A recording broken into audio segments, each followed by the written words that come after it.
June 10వ తారీఖు మంగళవారము చతుర్దశి అంగారక చతుర్దశి చాలా విశేషమైనది. రుణ బాధలు అప్పులున్నటువంటి వాళ్ళైనా, కుజదోషం ఉండి పెళ్లి కావట్లేదని బాధపడేటువంటి వాళ్ళైనా, భూ వివాదాలు ఉన్నాయటువంటి బాధపడేటువంటి వాళ్ళైనా, లేకపోతే కోర్టు సమస్యలు ఉన్నాయని బాధపడేటువంటి వాళ్ళైనా, తగాదాల్లోనూ లిటిగేషన్స్ లోను ఇరుక్కున్నటువంటి వాళ్ళైనా, మేజర్ గా అప్పులున్న వాళ్ళందరికీ కూడా ఈ యొక్క తిథి ఈ రోజు చాలా బాగా ఉపయోగపడుతుందని చెప్పచ్చు.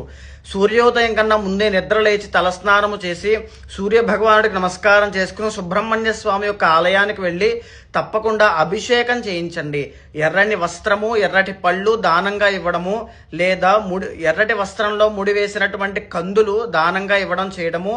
తరువాత నేను ఒక శ్లోకాన్ని చదువుతాను, నాతో పాటు చదువుతూ ఒక 108 సార్లు ఈ యొక్క శ్లోకాన్ని చదవండి. తప్పకుండా రుణ బాధల విషయంలోనే గొప్ప ఉపశమనాన్ని చూస్తారు. ధరణీ గర్భ సంభూతం విద్యుత్ కాంతి సమప్రభం కుమారం శక్తిహస్తం మంగళం ప్రణమామ్యహం. ఈ శ్లోకాన్ని 108 సార్లు మానకుండా చదవండి.